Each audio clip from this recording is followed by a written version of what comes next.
guys, I hope you missed me. It's been a little while. I completely understand. You're going through the motions. You had to withdraw from me. I had to withdraw from you. I get it. But so much to talk about. I know you want to know about my Pro Bowl experience. I know you want to know about my Super Bowl experience. I know you want to update on the Pittsburgh Steelers quarterback situation. Hi, Malik. And I know you want to talk about Brian Flores. I want to talk about all too. So I'm going to have to break this up a little bit so we can get through it all, but we're going to get through it. Bravo to the Pittsburgh Steelers organization, because they are everything everyone knows them to be, which is amazing. Okay? So let's get into it. Shall we? Shall we? Let's do it. All right, before we get into it, just want to apologize if there's like an issue with the sound, because I had to use a mic because there's a whole lot of wind outside and it's causing noises inside. So I figured a mic might help, but I apologize if it comes off, I sound weird or whatever. It's because I'm using the mic kind of for the first time. Anyway, or this particular kind of mic for the first time. So anyway, I'm back from my 2-week journey. Pro Bowl unexpectedly turned into Super Bowl. That's another story. The highlight of today really is the Brian Flores. So we'll kind of Brian Flores a little bit. Then we'll go back to the quarterback situation, and then we'll lastly go into the Pro Bowl, Super Bowl. Okay, so part one, Brian Flores. News came out that he has been hired by the Pittsburgh Steelers, and I just want to say this: I knew he wasn't going to get a DC position with the Steelers. That was not an option in my mind for Brian Flores. I know there were people that wanted him to be considered for DC, but Austin, to me, was going to be the choice. They went through the motions, and he ultimately got the job. I was never against him being a hire in the defensive realm, but I did not see him being the defensive coordinator guy. I think it is a statement. I honestly didn't think he would be willing to be but this is before the lawsuit. Before the lawsuit, I didn't think he was willing to be on a staff, even a DC. I thought in his mind when he left Miami, I need to be another head coach somewhere. So that's what I didn't see it happening, because one, I didn't see him as our DC, and but this is before the lawsuit. After the lawsuit, it's kind of like, all right, like a lot of people aren't gonna even touch you just because of the nature of the NFL and lawsuits and all that stuff. So this organization right here said, bump all of that. Your resume, you're qualified. We have a gap and we need you to fill it. Those Roonies have started something. And this is why it may not be America's team, but this is God's team. This is the whatever higher power you acknowledge, this is the team of that higher power. And I'm gonna leave it there. Like if you want to get a job based off your credentials and your resume, come to Pittsburgh. I know Suge Knight, but come to Pittsburgh, okay? If you want an equal opportunity to get a job, come to Pittsburgh. That's just the way it is. And I'm not even gonna say too much more about it, other than if somehow this hire encourages a Deshaun Watson to come over, baby, me and the word humility, that word, we will no longer exist in the same universe, okay? I wouldn't know her. I wouldn't have heard of her. We wouldn't be related. We wouldn't be in the same room ever. Me and humility? You get me Deshaun Watson, I don't know humility. I'm not humble. It don't exist in my world anymore. So, yeah, that can't happen. It can't happen because I will no longer be humble. I will turn into a Bengals fan because I will not be humble anymore. So I wanted to keep the Brian Flores brief because it's new, it's exciting, it's what just happened, and so I'm gonna work my way to the old news now. So Brian Flores, congratulations. Can't wait to see you in Pittsburgh. Can't wait to see what you bring to the defense, linebackers, all that great stuff. So congratulations and welcome. So now back to the quarterback situation with Pittsburgh. Last time I talked to you, we had not done Senior Bowl. And Senior Bowl has happened. And there was a whole lot of attention on Malik Willis from Liberty. Okay? A whole lot. Hi, Malik. A whole lot of attention on him. And I love it. I love what he brings to the table. We all know we're looking for mobility, and Malik offers that. Where he falls in the draft, I don't know, because there was so much attention on the kid that, you know, a lot of eyes are on this guy.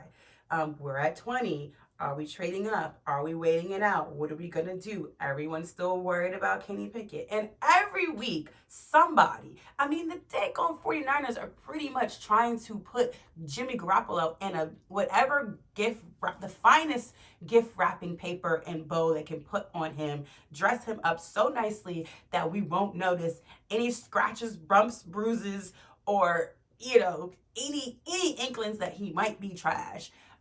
So we could take them off their hands. And it's like, bro, why, you know, you went to the NFC championship with the guy. He can't be that bad. But they're trying to get rid of him.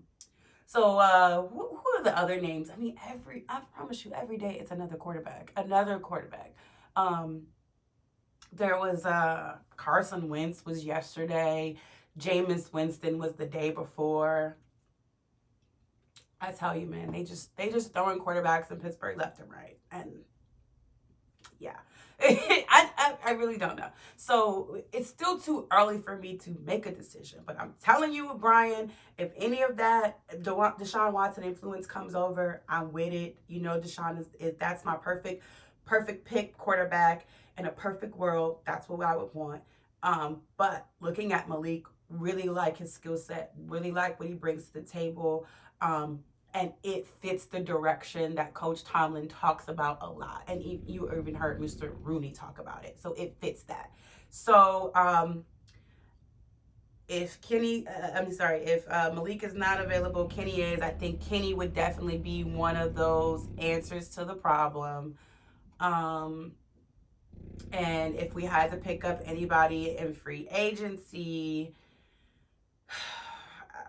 out of all the names that are running around, I even briefly talked to Marcus Mariota. He said he would love to come to Pittsburgh. I say that to people and they're like, he would love to go anywhere. But you want to play for the Pittsburgh Steelers. Just quite frankly, you want to be a part of that organization. Don't lie. So all the other guys that are available, if I had to pick, I think Jameis might be at the top of that list now. Outside of Deshaun, I gotta go back and look at some more Jameis film, but I think if we could work on the interceptions, he has arm talent, and it's the injury thing as well. I'm not opposed. Carson Wentz, no, he's not what I'm looking for at all. Okay, I'm not looking for him. Any quarterback that cannot move, we do not want him. I don't want him. Okay? So if he can't be mobile, I'm good on him. So move him around. I'm not opposed to Garoppolo. I just don't, he's not number one for me. He's just not up there for me. So it's still early. It's still too early for me to tell, but as things kind of like move down the line and evolve, and you don't know what's gonna, like Tom Brady retired since I made the first video. So there's a whole gap in Tampa. Who knows who's gonna fill that gap? People are still screaming Aaron Rodgers, and he's not coming to Pittsburgh. Get out your mind. Kirk Cousins not coming to Pittsburgh. Get that out your mind. I don't believe Russell Wilson is coming to Pittsburgh. That is removed from my mind personally. Don't see that happening. Who else? It's just been a whirlwind. So, and I still think it's too early. So as we get closer, combine's coming. We'll have a better idea, and the draft will ultimately break down a lot of things, and we'll see where we stand if we move up in the draft. But I don't really think that's gonna happen. But I could be wrong. It's going to be a crazy free agency draft time, and I'm nervous, excited. I'm like nervous, excited, and scared because I know we're gonna lose some guys that I really want to keep And I know that we're going to gain some guys I'm going to be really excited about. So I'm in the middle. I am stuck. But I'm still excited because it's going to lead to a new season. And that's what I'm looking forward to, because we cannot sit and dwell about the old one because we didn't get very far. So I'm excited about the new season and the new pieces and new contracts that are going to be happening. So new quarterback situation, I'm still kind of in the same boat, but eyes on Malik. I really like the Malik thing. That would be wonderful if we could not get a Deshaun. So we did our Flores, we did our quarterback update, and now we're going to talk about Pro Bowl and Super Bowl. Real quick, real brief, because I had an amazing time, and I feel like it deserves its own kind of footage. I spent 2 weeks in on the West, first in Vegas for Pro Bowl, and then unexpectedly went over to LA. I got convinced by people in Vegas to go to LA for Super Bowl. I did not go to the actual game, but I didn't need to go to the game. All the festivities in the city were just enough, were well more than I needed. I actually met up with some people that I saw in Vegas out there. Super Bowl weekend, if you're going to be in the sports and entertainment industry the way that I would like to be, you need to be at Super Bowl weekend. They were trying to convince me that in Pro Bowl, and I was just like, They were like, no, you have to be there. This is what you want to do. Seriously, you need to be at Super Bowl weekend, because everybody's there. And they were. Everyone was there. Media, everyone from every little media, from big and small, were there. All the events galore. Like, you really had to strategize your events that you were going to go to, where you were hit this party and then that party and that event and that event, and then there was Radio Row, and it was mayhem. So for someone that didn't sleep a lot in Vegas to come to LA and have a jam-packed another jam-packed week, it was a lot. It was a lot, but it was a lot of fun, and I met a lot of legends. I mean, the legends that I met in LA, just Franco Harris. Like, I'm just gonna say Franco Harris. The Franco Harris. That's it. The Franco Harris. The Franco Harris. Rod Woodson? What? Those are just Steeler legends. Like, that's not the Terrell Owens. That's not the Michael Irvins. Like, the Terrell Davis. Like, these are legends. I'm not a big one to ask for pictures. So if I have a picture with somebody, it's because, like, I was really, really moved in the moment. It's really hard for me, to ask for pictures, because I can't. I'm shy. I got a little bit of pride in me, and people don't think that I'm shy, but I have my moments. But yeah, pictures, I'm not good at it. So I think I have a picture with Andre Reed, and I wouldn't have a picture with Andre Reed if he didn't say, like, I was actually taking my friend's picture of him and Andre. And Andre was like, you need to take a picture. You need to get in the picture. And I was just like, me? Why me? Like, so I got in the picture because I was going to be like, oh, I took a picture of Andre Reed and my friend. I wasn't about to get in that picture. So I wasn't going to ask him for a picture of me. So, the opportunity presented itself, and I was thankful. But Franco, I was like, can I please, please, can I get a picture? His wife was ready to go. So, like, I was like, please. I was scared. And then Rod Woodson, I had a whole, conversation, up to leading about how the pictures thing is weird for me. But we did it. And,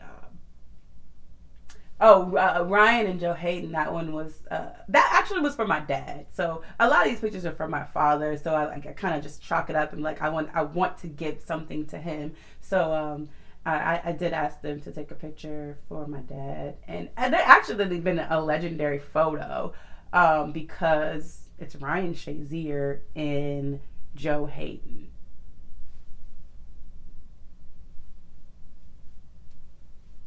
Right, legendary. Okay, so but I had, just based on the few pictures I had with people, can you imagine if I had a picture with everyone? Oh my goodness, You guys would think I met the whole day gone last 15 years of the NFL. I met enough of them. Cam Jordan, a sweetie pie. I enjoyed being in his presence. Just seeing the interaction with people and how people responded to him and how he interacted with people. Like, I am a people watcher, right? I kind of just feel your vibe, feel your energy, and his was one, like, I appreciated being around. I appreciated being in that space. Yeah. So Super Bowl weekend was fantastic. I would do it again and again and again and again. Pro Bowl was like, before Pro Bowl, I was like, oh, I love Pro Bowl. I would come back. I still would come back to Pro Bowl. But the experience between the two, totally different. And people would tell me, like, Pro Bowl, oh, this is nothing. This Pro Bowl, nothing. And I get it. It's something. But in comparison to what Super Bowl week is, it is nothing. It is nothing, but it's still something, especially for your first Pro Bowl.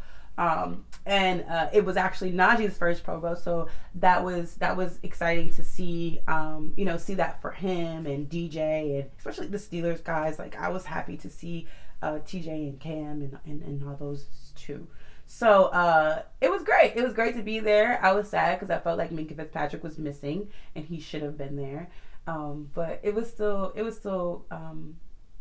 a vibe to see everybody, work together, interact together. There was, like, one night, we went out and there was just players galore. Like, I can't explain it. Like, you just need to know. You just kind of got to experience it. Like, I've never been in a place besides in the stadium. Like, you've been somewhere out where there's 18 players right there, 18 players over there, another 3 over there. You just see the camaraderie, and they don't get to do that often. And I think it's great to see them, just have respect for one another. And that's what I liked. It's not about who they are, what position they play, but they're human beings, and they get to kind of let their hair down and be with their peers and celebrate the accomplishments of being voted and nominated and all these things into the Pro Bowl, into their All-Star game. So that's what it was all about. I enjoyed that, and I'm forever thankful and grateful for the opportunities. And I am going to try my best to be in Phoenix next year. It may be in a completely different capacity than it was this year, but I'm gonna be there, and I'm gonna be at the Lee Steinberg party again, because that day party was lit, and it was at the Sony Pictures lot, so it was just expanded. It was a massive party spread over, like, acres, different areas, and so many people. I couldn't keep track. It was getting to the point where, like, I would see people and I'm like, I know that face.